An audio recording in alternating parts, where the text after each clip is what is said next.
Masu kallo na ku zama alƙalai kuma kar ku duba ni din, a'a ku dubi darajar wannan wata da muke ciki, wata mai alfarma, ku yi adalci. Shin ina da gaskiya ko ina da laifi a cikin wannan al'amari?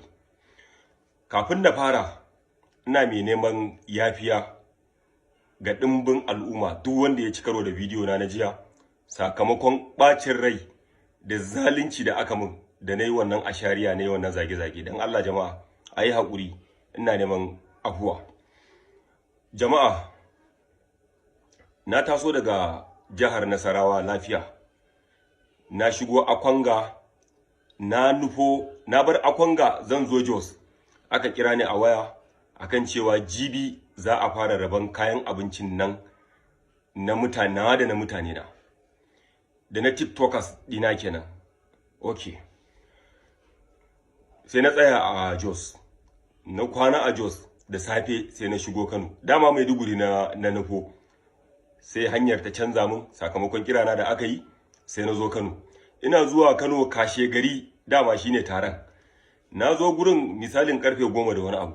Alhamdulillah na ga dandazan mutane yan Kannywood, wasu ma wanda na dade ban gansu ba, akwai waɗanda ma ban taba ganin su ba sai a wannan rana.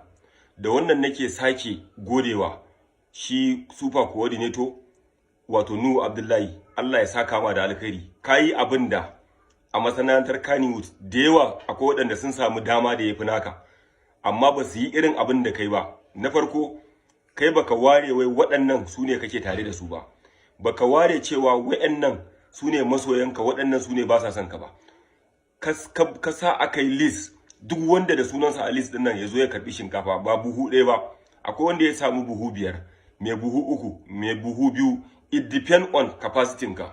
Alhamdulillah, Allah ya saka ba da gidan aljanna.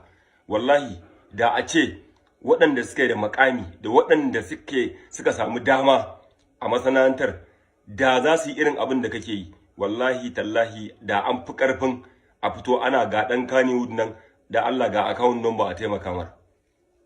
Allah ya saka ma da gidan aljanna. Okay, na zo gurin ina tsaye a bakin gate ina waya.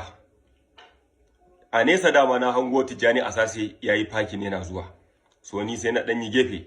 Ina tsaye ina waya, kawai sai na ji naushi, duka naushi sosai fa, da ya kutufe ni a nan. Kuma kun san akwai azumi, duk wanda yake da azumi yana lakin ɗin abubuwa da dama a jikinsa. Sai na yi ta maza dai na jure, don so nake na juya ma na ga waye.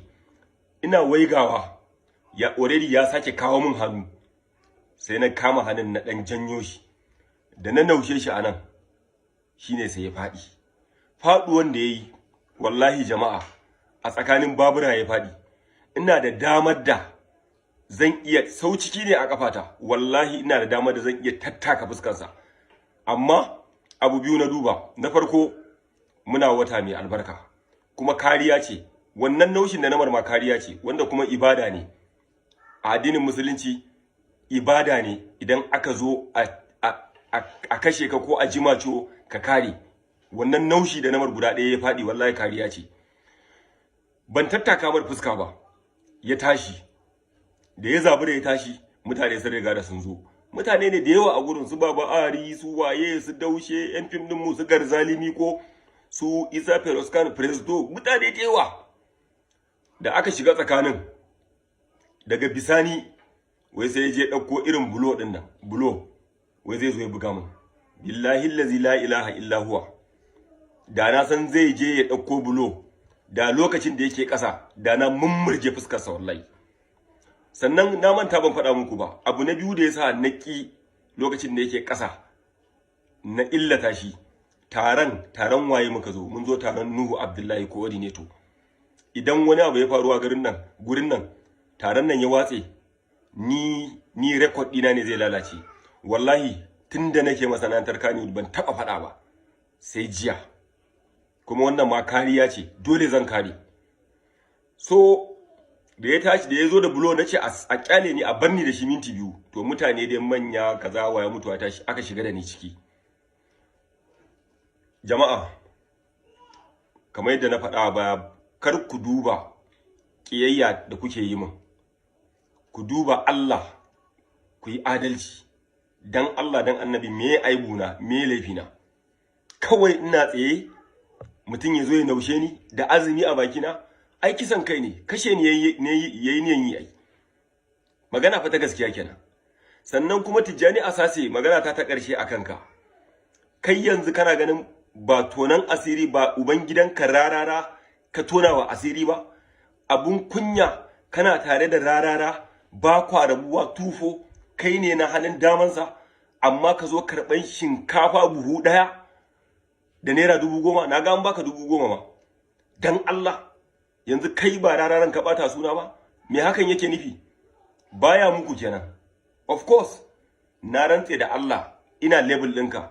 In na zo na karɓi abinci a gurin nan, Allah ya tsine mu. Sannan ina mai tabbatar ma ka sani, ni ba irin ka bane, ba shinkafa buhu ɗaya na zo karɓa ba. Wallahi na al'ummata, na tiktokers, na 'yan tiktok ɗina, wallahi abin da ya kawo ni kenan. Ka sani, ni ba matsiyaci bane. So na fi ƙarfinka. Wallahi I repeat, na fi ƙarfinka. Kuma ka ci albarkacin abu biyu. Azumi muna watan Ramadan, sai kuma bana so ne abinda dan da na mummurje ma fuska da yanzu ba wannan maganar ake ba wallahi. So ka kiyaye duk abin da zaka yi a rayuwarka, ka yi shi akan gaskiyarka. Wallahi babu wani dan adam da ya yi sai ga bayanka. Kuma ni kaina gaskiyar ce ta cece ne a wannan gurin. Ba dan haka ba ai abin da kai niyan yi min wani abu ne daban ai. To na fi karfinka wallahi. I repeat, na fi karfinka. Wallahi kai karamin shege ne. A fim kake fitowa a dan daba. Mu kuma ka je ka tambayi record din mu. Kawai an riga da an tuba, an girma. Tunda ba yara bane mu. Duk wanda ya haura shekara 40 ba yaro bane. Wannan ita ce gaskiyar magana. So masu kallo na, yan comment da kuke zagi na, ku sani kuma duk wanda ya zage ni akan wannan issue, za mu tsaya da shi a gaban Allah, kuma da larabci zai faɗi hujjarsa me haɗi na da shi. Wannan fa ba ni na faɗa ba. Alƙawarin Allah ne, sai Allah ya yi wa kowa hisabi.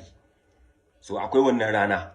Shi yasa na rantse da Allah, ni a social media idan naga mutum yana zagi na akan abin da bai ji ba, bai gani ba, bai san menene silan abin ba, wallahi tausayi yake bani.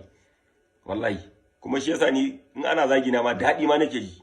Saboda na riga da na san sakamakon ƙarshe. Ai ba farkon ba, ƙarshen. So mu jira. Yawwa, ina yi kowa fatan alkhairi. Wassalamu alaikum wa rahmatullah.